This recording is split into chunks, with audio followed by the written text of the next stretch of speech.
Hello and welcome to today's edition of Route 664, the Road to Human Kindness. A little bit of black shot there. How are you? Nice to see you again out there in listener land. We've got a lot going on with Endow America Network Foundation and the Social Charity Project. We are trying to change the world. We want to change the nature of our financial condition in this country from 30 trillion, over 30 trillion in debt to over 30 trillion in endowment. And we can do that if we all plan individually to avoid taxes properly and to increase our own endowments and then eventually leave those endowments to charity. It sounds like a big project, but it can be doable. We have to do it one small bite at a time. Each person needs to consider their own situation to determine whether or not there are taxes that they want to avoid and whether they if they like to pay taxes, that's fine. My mom was a big proponent of paying tax to the government. Unfortunately, when she passed, before she passed, I could never get her to change her mind about how she wanted to leave her money behind. She wanted to help the government because the government helped her so much when she came to this country. But I don't think everybody feels that way today. I think people feel a little differently. They want to leave behind what they've earned and what they've kept. They want to leave that as a legacy to their children. They want to make sure that they're going to be taken care of, and people that they care about will get, the organizations that they care about will also get some of their legacy. That's an important part of the planning process. You can do that using sections of the tax code. We call those sections the social charity sections. Those are the ones that allow you to do the same thing that Social Security does, but in a better way. In the Social Security, when you pass, that money is absorbed by the government and goes into the ether. But with Social Charity, everything that you've accumulated and put into the plan that's creating your income endowment, you can direct that into the community where you want it to go.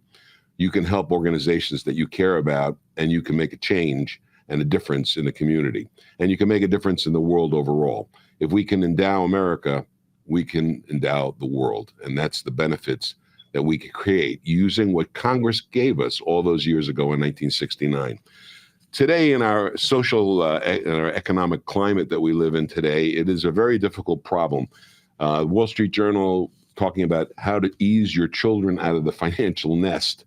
The issue is whether or not your children should be relying on you for as long as they are, for as many years as they are, because there's no way for them to see a path forward in a lot of instances. And we want to change that. We want there to be financial literacy down to a level where everybody can understand what it means to pay tax, what it means to earn income, what it means to be financially sound. Financial literacy is very important. My guest today is Brian Moody. Brian is the founder of Perennial Wealth Concepts, and it's an agency that specializes in holistic financial services. And its foundation is in the infinite banking concept. Good morning. How are you, Brian? Hey, good morning, Les. I'm doing well. Thank you for having me. You bet. Tell us a little bit about the infinite banking concept. I always like new language. I do it all the time. That's how we got Social Charity and the endowment engineers. So tell me a little bit about the infinite banking concept. The infinite banking concept it's a strategy that surrounds how we flow our money. And it was created by a gentleman who passed away in 2019 named Nelson Nash. And what he realized was the problem in our lives financially, the major problem is that we finance everything we purchase, everything we do. We either pay interest to some outside organization, or we give up the possibility to earn interest on that money by paying cash. Like, as a lot of financial experts tell us to do now, pay cash for everything. But either way, where does that money end up? In the banker's hands. Because as soon as I pay cash, paying interest to use money is the idea that you're discussing. That's an expense in a sense. It is a long term. It's the opportunity cost of what that money could have done for you. So what he created, when he realized through a financial difficulty of the 80s, when the interest rates went to, the prime was 21.5%, he was paying 23%, and now $60,000 on his investments going out the door that he wasn't expecting to pay. He realized he had access to money in his whole life insurance contracts at 5% and 8%. And so he utilized in his whole life contracts. Is that what you said? In a whole life insurance contract whole life from insurance a mutual company. Okay. Okay. And so he had access to dollars that he could pay a lot less interest on. And he realized that by flowing the money through that, through a mutual company where you receive the dividends. You can act as the banker in your life and leverage those contracts your entire life. So your money is always earning in multiple places. That money has to get in there. That money has to get in there. And that's a Yeah. huge problem in our culture, as you talked about in the intro here, is our financial literacy is so low that the first thing people need to figure out how to do is save. And right now we have, in the younger generation, the kids in their 20s, there's a hustle culture. Everybody wants to create a side hustle and everybody wants to get money moving and investing. And that's all super important, but everybody has forgotten the foundational concept of saving.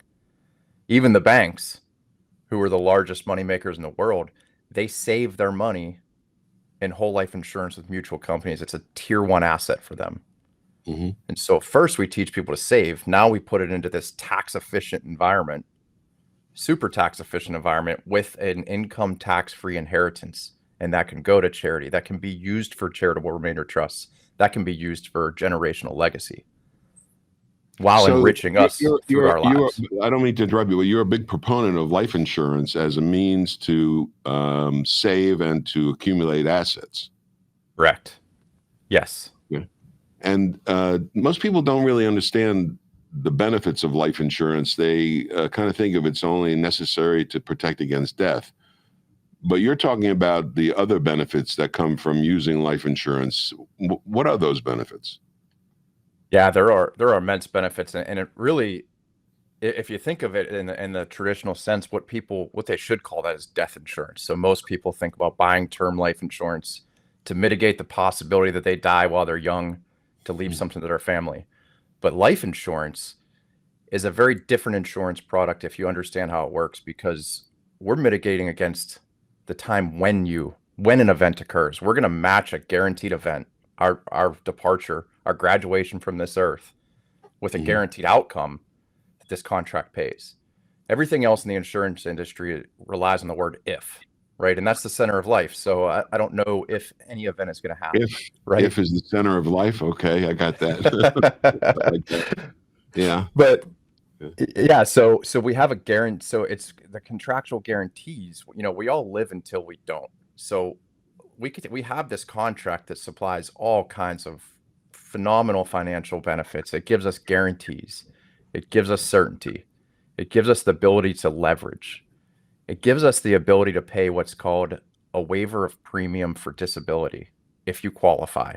So what that does is guarantees that if you become too sick or disabled to work, which is a higher likelihood for anybody over the age of 40 than death by age 60 statistically, it will complete that savings plan. A 401k, an IRA. There are no bad products. I just want to think about where everybody puts their money. That ends when you can't work. Mm-hmm. So there's a phenomenal thing there. It creates the possibility to leverage your money, which is what we do at phenomenal rates. It creates dividends that can be used in multiple places. You get a guaranteed. Let me go back for a second. We talk about 5 financial hazards. I've talked about that on this show very often. The 5 financial hazards of living too long, dying too soon, getting sick or disabled, losing your property by theft or destruction, or being sued by third parties. When you're talking about life insurance, and you're talking about actually 3 of those parts. You're talking about dying too soon. It's a way of protecting against dying too soon. And now you're also saying it's a way of protecting against if you get disabled or sick, and it's also a way of protecting against living too long. How does the life insurance? I mean, most kids in school. I haven't talked to any kids in middle school that understand life insurance, and unfortunately, that's a bad situation. They need to understand how it works, because the earlier they start, the better off they are.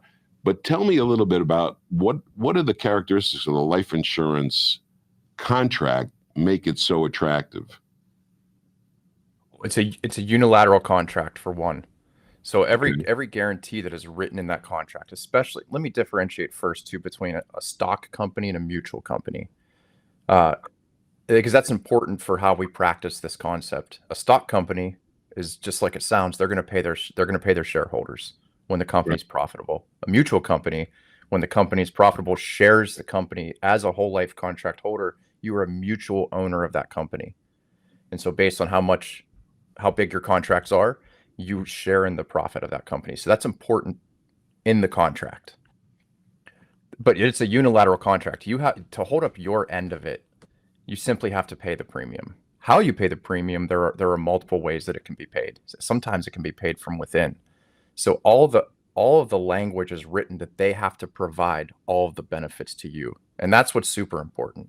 And it is contract law that predates the IRS. Okay. And how does the money accumulate? So you're putting money into a life insurance contract. You pay what they call premium, what is generally known as premium. So with a mutual company, they allow you to put more than the premium in for the investment side of it, right? Is that where the dividends come from?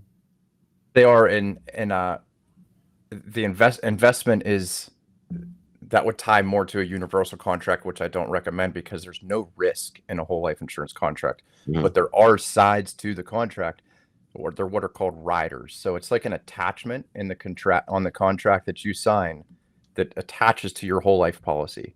One of them is called a paid up additional rider. That rider allows you to put more money in up to a certain level that then builds that cash value quickly. So we make these, we construct these so that they have a lot of cash value, and so that cash value can be put to work for an emergency and opportunities. Because, you know, one of the things Nelson always taught us is that opportunities will find money, not the other way around. And so by building a place where we have guaranteed access to capital in an efficient environment, opportunities will find you. So is that the infinite banking concept? Is that you can create your own bank? It's not your own bank in the legal sense of a bank, but it's obviously not. I'm not talking about the charter as a bank, but I'm saying if you're going to borrow money, borrow it from yourself. Exactly. So you're going to borrow it against your contract. So you actually borrow from the mutual company, and they're going to leverage your contract. They're going to look at that and hold it as collateral and say, okay, he has X amount of money. Let's just say $50,000 in capital available there. So we're gonna leverage that. We're gonna basically put a lien against it and loan this person. They have first right of access to that, a $30,000 loan for this opportunity to purchase a car to help with college. And while they're doing that, your money never stops growing, never stops earning interest, never stops earning dividends. Okay. How do you determine how much to put in? There's a lot of factors there. The first off is going to depend on that savings rate that I alluded to in the beginning. So do you have some free cash flow in your life, or are you spending every penny that comes in? And we help with that too. But there's what's called economic life value. And that is the maximum amount an insurance company will insure you for. So there's a cap there that is based on your age and your income. Mm-hmm. And then I would say there's a minimum. I hate to, there really is no minimum, but to be effective, it's like anything else. It's what you put in, what you get out. And I would almost say, I've seen some things, I sort of like them 10 times your age and monthly premium will build an effective banking policy. Say that again. 10 times your age. Yeah. So if you're 40 years old, $400 in monthly premium is kind of the minimum side to build an effective banking policy, or effective policy that can be used to start building capital. And let's talk about building capital. That's on the bottom end. Yeah, that's one of the reasons why the kids aren't leaving the nest. The children are not leaving their financial parents' nest because they aren't building assets. My guest is Brian Moody. Brian is the founder of Perennial Wealth Concepts, and we'll be right back with Brian right after this short break. We've got best-selling authors. You are going to start to uncover all the layers that are covering your genius. And some of the world's top leadership experts. We have structured a mastermind program that is very unusual, and it is very powerful. Robin Sharma at noon. Your creativity will soar. Your productivity will be epic. Your impact will be legendary. You will be the best in the business, and you will not only achieve remarkable things, but you're going to feel sunsets. You'll feel a connection to people. You'll feel for what's going on in the world, and that will make you a world changer in your own unique way. Robin Sharma at noon at 4 p.m. It's a Blaine Bartlett exploration of what it takes to be a highly effective leader in today's fast-changing environment. Best-selling author, executive, and leadership coach. And if you've been liking what you've been listening to on the Soul of Business podcasts, how does one become a leader that can keep connection to the soul of business. Blaine Bartlett at 4 p.m. Look forward to seeing you there. At Route664.org. This is Route 664 Radio. And we're back. My guest is Brian Moody, the founder of Perennial Wealth Concepts. And Brian, I want to thank you for your service. You're a veteran of the Air Force, and you fly KC-135. What's KC-135? That's a refueling tanker. So we refuel and extend the capability of all the other airplanes while airborne. You still do that? I still do that. Yep, I'm in my 22nd year with the Pennsylvania Air National Guard. So I'm there on a part-time basis. You must have a hard time getting life insurance. Sometimes it comes with a little extra fee. Yeah, I can imagine.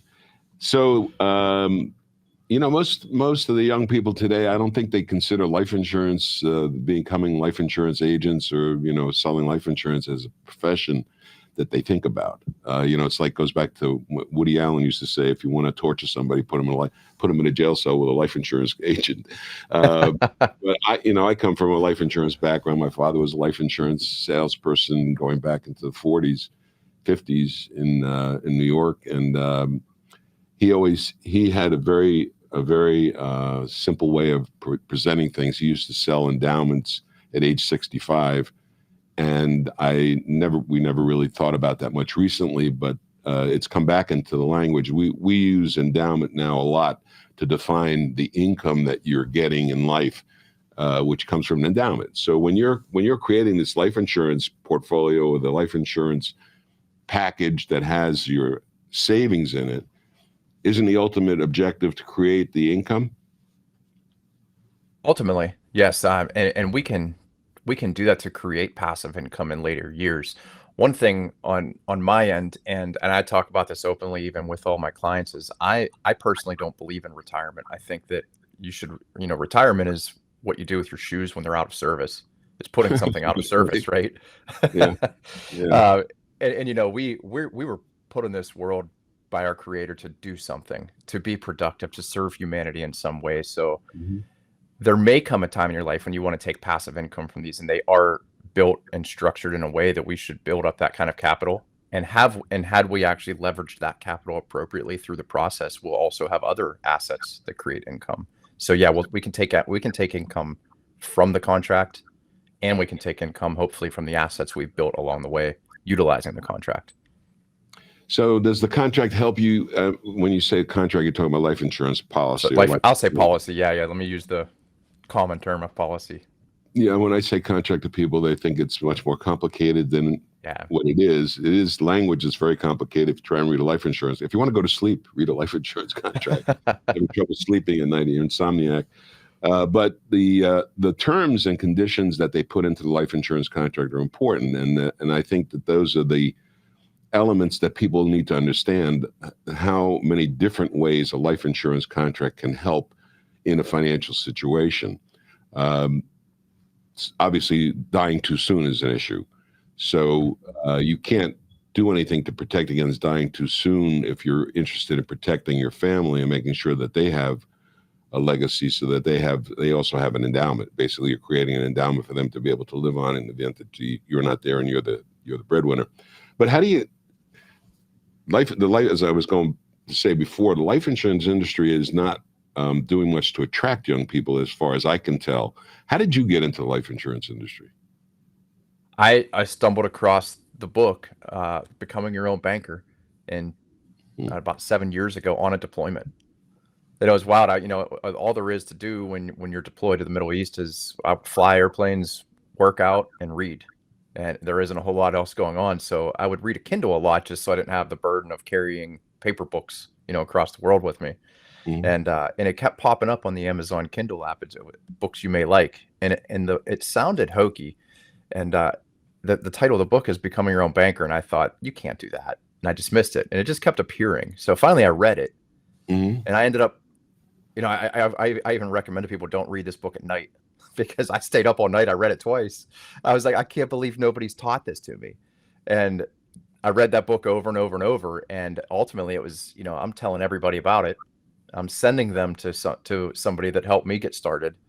And finally I realized, I'm way more passionate about this than anything else I do. This is what I probably should be doing. Is helping people financially. That's phenomenal. We've started a program, and it's something you might be interested in as well. We're working with folks who are in the service and gave service to the country, and we would like them to become chamber ambassadors. As you know, may not know, I'm the president of the Chamber of Commerce here locally in the Aventura Sunny Isles Beach area. And one of the things that we want to do is increase the amount of knowledge that the business community has with regard to doing this kind of endowment planning so that they can endow their own life, and then when they pass, endow the community that they've benefited from in a commercial sense. And they can do that using the social security tools, but somebody needs to explain that to them. And we found that the service people who have been in the service, we have a gentleman that was retired from the Coast Guard, looking at another gentleman who also has Coast Guard experience, but you're in the Air Force. And I think that there's a certain benefit that service people can benefit from doing this kind of work.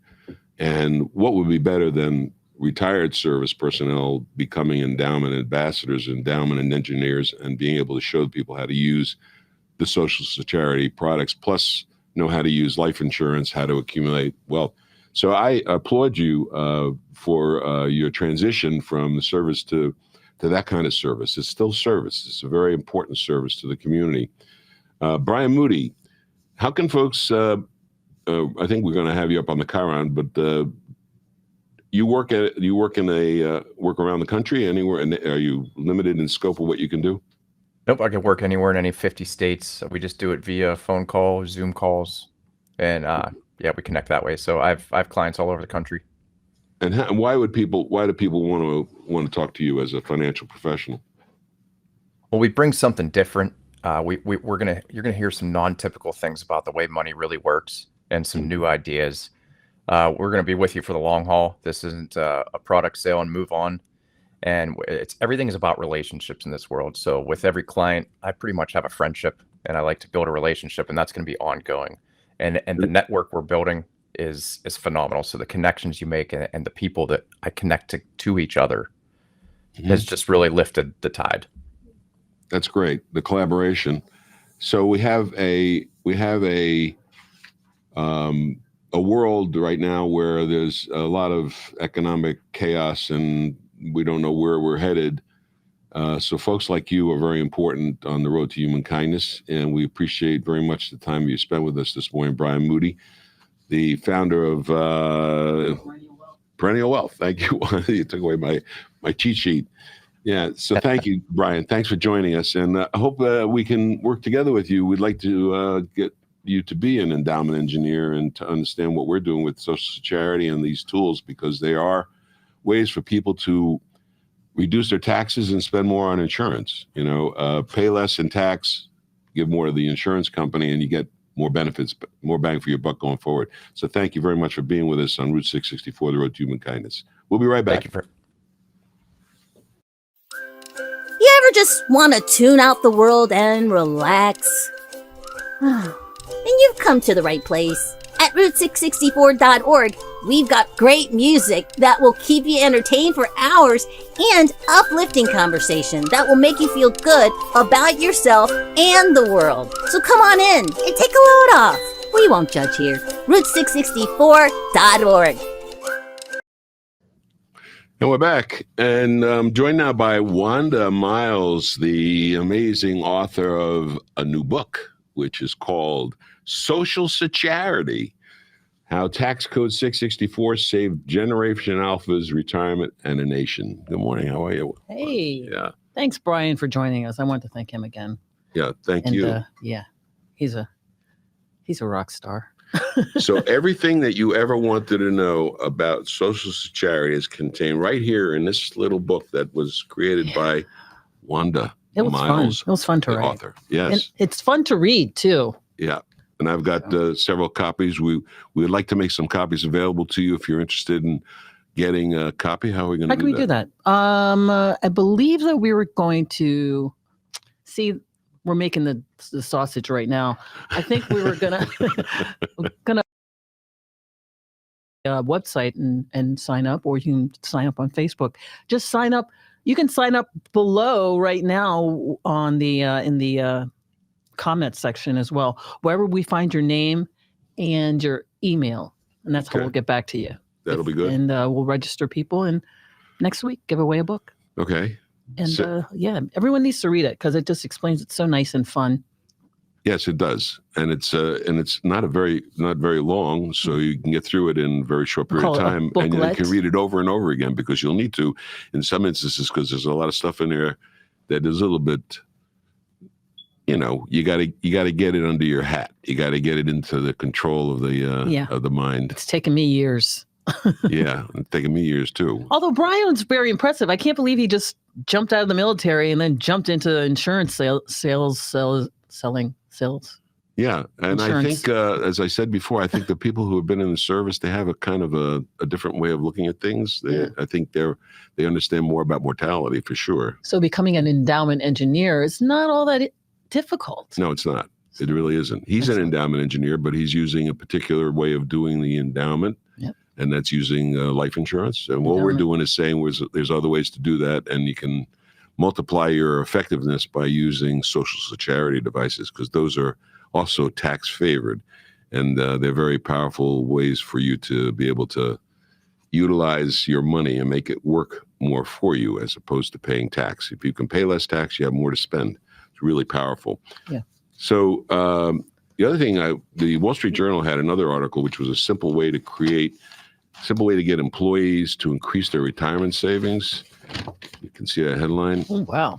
Yeah, a simple way to get employees to increase their retirement savings. And they talk about, of course, increasing your contributions to your 401k, making sure that they're maxed out, making sure that you're utilizing all of the employment retirement benefits that you can. What I would like to add to that is that employees need to be aware of how much tax is actually coming out of their paycheck. Pay attention to that, because if you don't look at your stub and you don't know how much tax is coming out, you're going to be shocked. It is one of the largest things that comes out of payroll, and you need to know how to avoid becoming an overtaxed citizen. And that's one of the things about becoming an informed taxpayer.